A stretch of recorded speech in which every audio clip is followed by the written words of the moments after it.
Hi అండి, అందరికీ నమస్తే. అందరు ఎలా ఉన్నారు? నేనైతే చాలా బాగున్నాను. మీరందరూ కూడా ఆనందంగా ఆరోగ్యంగా ఉండాలని ఆ దేవుని మనస్ఫూర్తిగా కోరుకుంటున్నాను.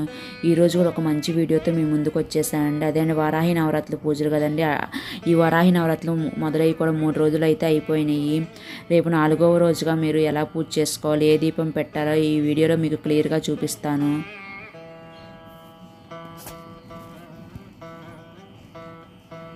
అయితే ఆషాఢ మాసంలో చేసుకునే నవరాత్రులను వారాహి నవరాత్రులు అంటారు. ఈ ఆషాఢ మాసంలో అమ్మవారిని పూజించడం వలన ఎలాంటి కోరికలు నెరవేరుతాయని మన పండితులు చెప్తున్నారు.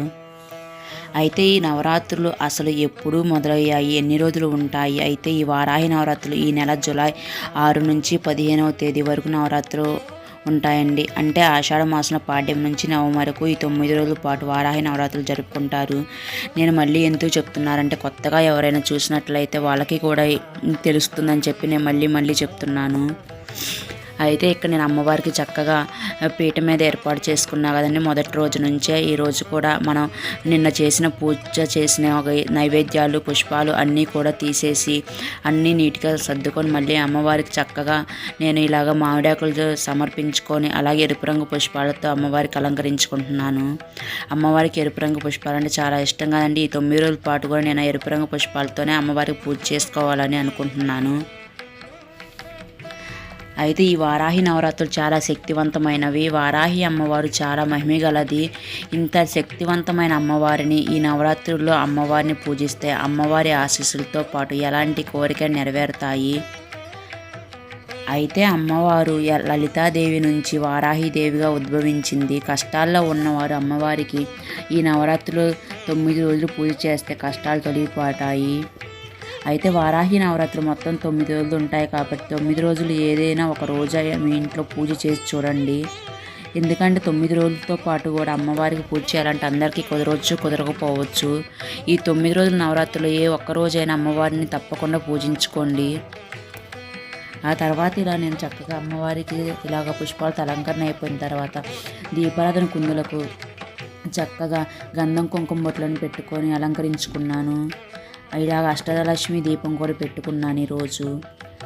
ఇలా చక్కగా ఆవునేని వడ్డించుకొని 2 ఒత్తులను కలిపి ఒక ఒత్తిగా చేసుకొని వేసుకొని ఏకహారతితో కానీ లేదా అగరబత్తులతో కానీ అమ్మవారికి చక్కగా దీపారాధన చేసుకోవాలి.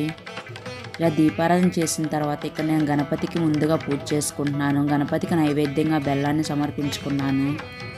ఆ స్వామివారికి ధూపదీప నైవేద్యాలన్నీ సమర్పించుకోవాలి. ఎందుకంటే మనం ఏ పూజ చేసినా గణపతిని పూజ చేయాలి. అప్పుడే మనం చేసే పూజకి అంత ఫలితం దక్కుతుంది. ఈ వారాహి అమ్మవారి పూజ అనేది మనం సాయంత్రం 6 గంటల నుంచి 9 గంటల మధ్యలోనే పూజ చేసుకోవాలి. లేదా మాకు సాయంత్రం పూట కుదరదు అనుకునే వాళ్ళు తెల్లవారుజామునే నిద్రలేచి ఇల్లంతా శుభ్రం చేసుకొని తలస్నానం చేసి పూజ గదిని నీట్గా క్లీన్ చేసుకొని అమ్మవారికి పూజ చేసుకోవాలి. స్వామివారికి ఇలా పూజ చేసుకున్న తర్వాత నేను దండం పెట్టుకున్నాను. ఆ తర్వాత అమ్మవారికి అభిషేకాన్ని ప్రారంభించుకోవడానికి ఇలా నేను ఒక గ్లాసులో శుద్ధ జలాన్ని తీసుకున్నాను. దానిలో ఒక స్పూను ఇలా కుంకుమ, పసుపు అలాగే గంధం మాత్రమే ఈరోజు ఈ మూడింటితోనే అమ్మవారికి అభిషేకం చేసుకున్నాను. అలాగే దాంట్లోనే నేను ఇలా పచ్చకర్పూరం కొంచెం నలిపి వేసుకున్నానండి. ఆ తర్వాత ఇందులోనే మళ్ళీ నేను కొంచెం జవ్వాది పౌడర్ను కూడా కొంచెం వేసుకొని మొత్తం కలుపుకొని అమ్మవారికి ఇలాగా అభిషేకం ప్రారంభించుకున్నాను. నేను ఈరోజు అన్ని పంచామృతాలతో అయితే నేను అభిషేకం చేసుకోలేదని ఉన్నవాటితోనే చేసుకున్నాను. ఎందుకంటే మీ అందరికి కూడా క్లియర్ కట్గా ఈ వీడియో చూపించాలి. అలాగా అందరి దగ్గర కూడా అన్ని పంచామృతాలు ఉండవు. ఉన్నవాటితోనే అమ్మవారికి పూజ చేసుకుంటారని చెప్పేసి ఇలా సింపుల్గా చేసుకోవాలని చెప్పి మీ అందరూ కూడా నేను ఆశిస్తున్నాను.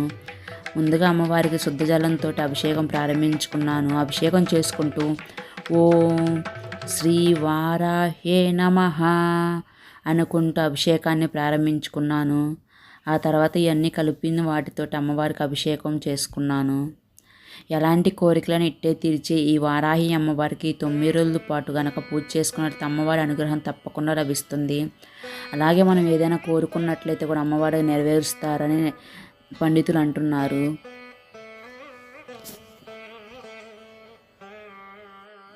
వారాహి అమ్మవారు మనకు మనోధైర్యాన్ని అంతర్శక్తిని అమ్మవారు మనకిస్తారు. ఈ పూజా ఫలితం కూడా అంతే మనకు ఫలితం లభిస్తుంది.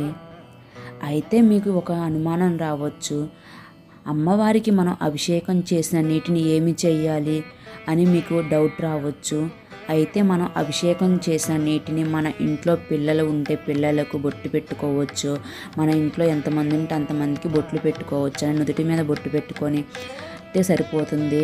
అలాగే మన ఇంట్లో పెద్దవారి నుంచి చిన్నపిల్లల వరకు అయినా సరేనండి, అందరూ బొట్టు పెట్టుకొని ఆ తర్వాత అభిషేకం చేసిన నీటిని మళ్ళీ తిరిగి మనం చెట్లు పాదులు ఉంటాయి కదండి, చెట్లలో పోస్తే సరిపోతుంది. ఇక్కడ అభిషేకం చేసిన అనంతరం అమ్మవారికి చక్కగా మళ్ళీ గంధం కుంకుమ బొట్లు అలంకరించుకొని ఇట్లా చక్కగా అమ్మవారికి చిట్టి గాజుల మాలతో అలంకరించుకుంటున్నాను.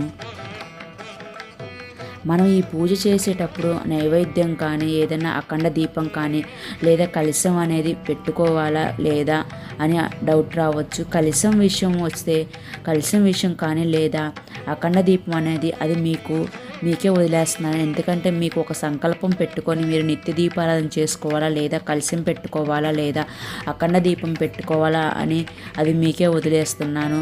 ఎందుకంటే మీకు ఇష్టం ఉన్నంత వరకు పూజ చేసుకొని మీ ఇష్టాన్ని బట్టి మీరు దీపారాధన చేసుకోవచ్చు. మీరు గనక రోజు నిత్య దీపారాధన ఎలా చేసుకున్నానో ఆ విధంగానే సరే నవరాత్రుల్లో పూజ చేసుకోవచ్చు. నైవేద్యం విషయంలోకి వస్తే అమ్మవారికి చక్కగా అమ్మవారికి ఎంతో ఇష్టమైన బెల్లం పానకం సమర్పిస్తే సరిపోతుంది. అది మీ ఓపిక కొద్దీ మీరు ఎన్ని నైవేద్యాలు చేసుకోవాలి, అమ్మవారికి ఎంత సమర్పించుకోవాలనేది మీ ఇష్టాన్ని బట్టి ఉంటుంది. అది మీ ఓపిక కూడా. ఆ తర్వాత ఇక్కడ నేను ముందుగా వీడియోలో చెప్పాను ఒక ప్రత్యేకమైన దీపం చెప్పాను కదండి. ఈ దీపానికి ఇట్లాగా నేను ఒక కొబ్బరికాయ తీసుకుని అమ్మవారికి ఇలా కొబ్బరికాయను కొట్టుకున్నాను. ఆ తర్వాత ఆ కొబ్బరికాయకి గంధం రాసి కుంకుమ బొట్లను పెట్టుకున్నాను. ఆ తర్వాత ఇక్కడ ఒక ప్లేట్కి కూడా గంధం రాసి చక్కగా ఒక కుంకుమ బొట్టును పెట్టుకొని అలంకరించుకున్నాను. ఆ తర్వాత ఇలాగా మనం అలంకరించుకున్న కొబ్బరికాయని ఉంటాయి కదండి, ఇలా దీపారాధన చేసుకోవడానికి ఇలా రెండు పెట్టుకొని ఇక్కడ ఆవునైని వడ్డించుకొని చక్కగా 2 ఒత్తులను కలిపి ఒక ఒత్తిగా చేసుకొని దీపారాధన చేసుకోవాలి. ఈ రోజు 4వ రోజు ఈ దీపారాధన చేయటం వల్ల అమ్మవారికి ఎంతో ఇష్టమైన నారికేలంగా చెప్పుకోవచ్చు ఈ దీపారాధన. అయితే అమ్మవారికి పూజ చేసేటప్పుడు ఈ 9 రోజులే చేయాలా లేకపోతే ఒక్కరోజు చేయాలా లేకపోతే ఎన్ని రోజులు చేయాలని మీకు అనుమానం రావచ్చు. ఈ నవరాత్రుల విషయంలోకి వస్తే అమ్మవారికి 9 రోజులు చేసుకుంటారు కదండి, మీ అందరికీ తెలిసిన విషయమే. అయితే మీ ఓపిక కొద్దీ అందరికీ 9 రోజులు చేసుకోపోవచ్చు. అలా అని అమ్మవారికి ఒక్కరోజైనా సరే దీపారాధన చేయకుండా ఉండకండి. ఎందుకంటే ఈ వారాహి నవరాత్రులు ఎంతో మహిమగలవి. అంతే అమ్మవారికి ఎంతో ఇష్టమైన బెల్లం పానకాన్ని సమర్పించుకొని అమ్మవారికి చక్కగా ఒక్కరోజైనా పూజ చేసుకోండి. లేదా 9 రోజులు చేసుకోవచ్చు, లేదా ఒక్కరోజు చేసుకోవచ్చు, లేదా 3 రోజులు లేదా 5 రోజులు ఇలా మీరు ఒక సంకల్పం పెట్టుకొని అమ్మవారికి చక్కగా ఇలా పూజ చేసుకోండి. అమ్మవారికి చక్కగా నైవేద్యంగా బెల్లం పానకం సమర్పించుకున్నాక ఆ తర్వాత పండ్ల విషయంలోకి వస్తే అమ్మవారికి ఎంతో ఇష్టమైన దానిమ్మ పండును సమర్పించుకోవాలి. ఈ 9 రోజుల పాటు నేను దానిమ్మ పండును అలాగే ఎరుపు రంగు పుష్పాలను అలాగే ఈ పానకాన్ని అమ్మవారికి నైవేద్యంగా సమర్పించుకుంటాను. ఆ తర్వాత ఇక్కడ మంగళకరమైన వస్తువులతో నేను అమ్మవారికి ఇలాగా పూజ చేసుకున్నాను. అమ్మవారి మంత్రాన్ని చదువుకున్నాను. నేను ఇలా 9 సార్లు చదువుకోవచ్చు. లేదా మీకు ఆ మంత్రం రాదు అనుకుంటే, మాకు కుదరదు అనుకుంటే మీకు వచ్చిన మంత్రాలను చదువుకుంటూ అక్షింతల రూపంలో కానీ లేదా ఇలా మంగళకరమైన వస్తువుల రూపంలో కానీ లేదా ఇంకా మీ దగ్గర ఏ మంగళకరమైన వస్తువులు ఉంటే ఆ మంగళకరమైన వస్తువులతో అమ్మవారికి అష్టోత్తరం లాగా చేసుకోండి. ఏ అష్టోత్తరాలు రాదు అనుకుంటే లక్ష్మీదేవి అష్టోత్తరం ఉంటాయి కదండి, 108 నామాలు, అలా 108 నామాలతో అమ్మవారికి పూజ చేసుకోండి. మీకు కనుక ఈ పూజలో ఏదైనా డౌట్ వచ్చినట్లయితే తప్పకుండా కామెంట్ చేయండి. ఆ కామెంట్ చేయటం వల్ల నేను నెక్స్ట్ వీడియోలో మీకు క్లియర్ చేస్తాను. అలాగే అమ్మవారికి ధూప దీప నైవేద్యాలన్నీ సమర్పించుకున్నాను. ఇలా నేను కూడా హారతి సమర్పించుకొని దండం పెట్టుకున్నాను అమ్మవారికి. అలాగే ఈ వీడియో మీకు అందరికీ ఎంతో కొంత యూజ్ అవుతుందని నేను ముందుగా మీకు పూజ చేసి మీ అందరితో షేర్ చేసుకుంటున్నాను. మీకు కనుక ఈ వీడియో నచ్చినట్టయితే ప్లీజ్ ఒక లైక్ చేయండి, షేర్ చేయండి, సబ్స్క్రైబ్ చేసుకోండి. థ్యాంక్ యూ ఫర్ వాచింగ్ అండి. బాయ్.